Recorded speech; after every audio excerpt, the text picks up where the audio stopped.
Okay, back to video 4. I hope that you have gone through videos 1, 2, and 3 and any assignments connected with them. I hope that you're completing them. This is the first video, actual video of the theorist, and so we will be focusing on the theorist right now and throughout the rest of the course. There's quite a bit of time that is devoted to Freud. There's a reason for this. At least I hope there's a good reason for this. Freud was an individual that people loved him or hated him or just tolerated him. He caused a great deal of controversy with his ideas and his thoughts about sexual development and children having concerns at a young age because of their sexual development.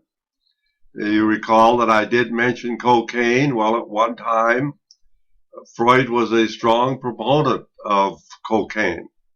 And he thought that this is a great cure-all, and he advised it to his friends and so forth. Well, after a time, Freud looked at the situation again concerning cocaine, and he felt as, well, maybe that's not the best way to go.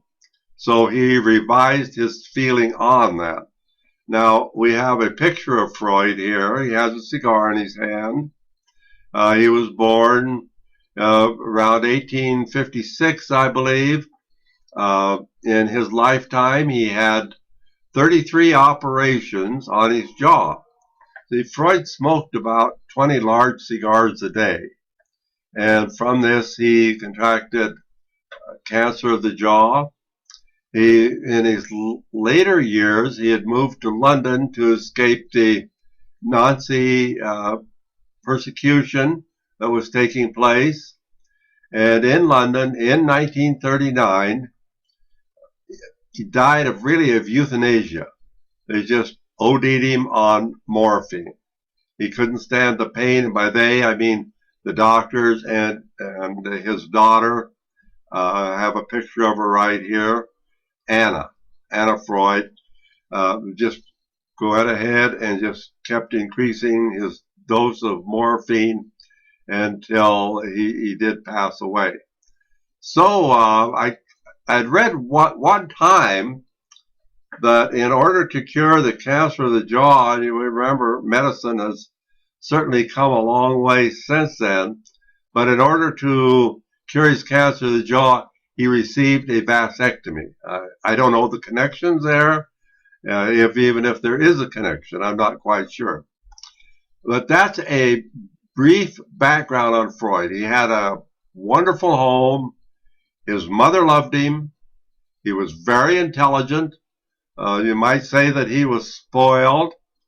And in the development of his theories, if anyone disagreed with him, even in the slightest, he'd kick them out, and wouldn't have anything to do with them, or vice versa. They wouldn't have anything to do with Freud.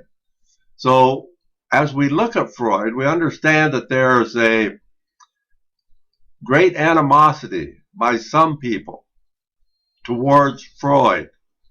Freud kind of started the whole thing of therapy. Remember that taking psychology and using psychology to heal someone is a relatively new process.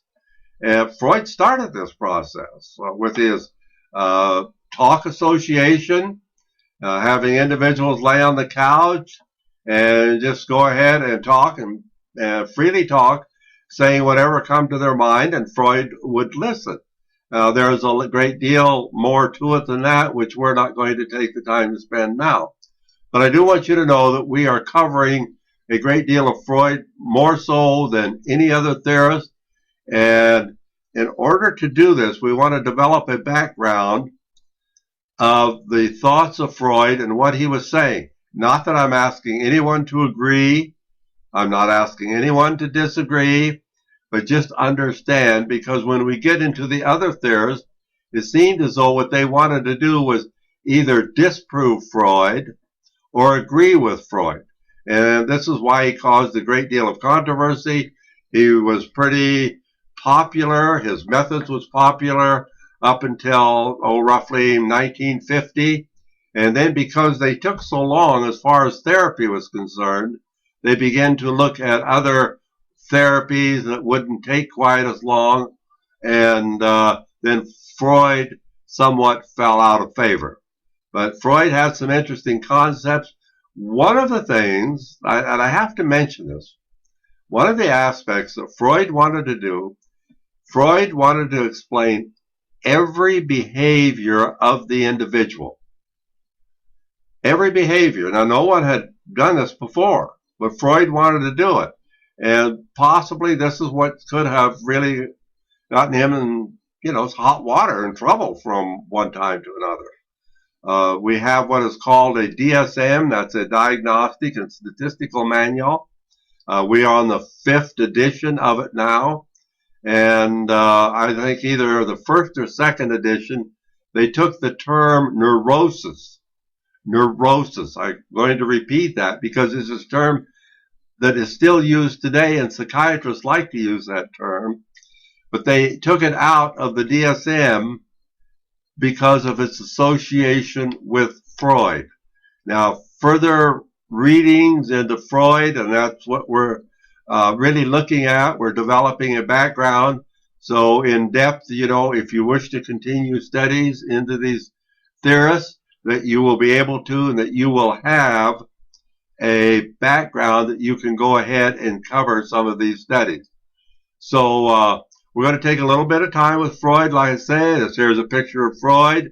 This here's their daughter, Anna, his daughter, Anna. And Sigmund Freud had the concept of psychoanalysis. Okay, so he was a Freudian. Now, this is something that we want to put in our mind. This was the first force. Remember, we have 3 forces. We have psychoanalytical, we have behaviorism, and we have humanism. Now, I mention these because I want to get these in your concept so you can develop a foundation for this. But what we have associated with this, we have Sigmund Freud and psychoanalysis. Now, we have what is called neo-Freudians, individuals who at one time had been associated with Freud, excuse me, or possibly Anna, his daughter, and that they split from Freud and went on their own way and developed their own theories, bringing part of what Freud said along with them, but putting their own slant on it. So these individuals are called neo-Freudians, new Freudians. It was Alfred Adler, Carl Jung, Melanie Klein, which we are going to admit, not that she didn't have some good thoughts, but we're not going to be able to cover all of the theorists. And I don't want to feel like a dictator saying which theorists we should cover, but we are going to cover the ones that I feel as though are more important. Karen Horney. This is not horny. Some individuals look at it and they say, oh, that's Karen Horney. No, that's Karen Horney. Erich Fromm and Erik Erikson. Now, I told you that some of the theorists had an affair. Well, Karen Horney and Erich Fromm did have an affair. So we have Erik Erikson, who basically became acquainted with Freud through his daughter, Anna. All right, now we have an overview of Freud and the psychoanalytical theory. We are going to end this. This is going to be video 4. We're going to end this. This video will be on Freud, and I'm going to end it now. And then we will be starting with video. This will be video 4A, and then we will be starting with video 4B with the overview of Freud.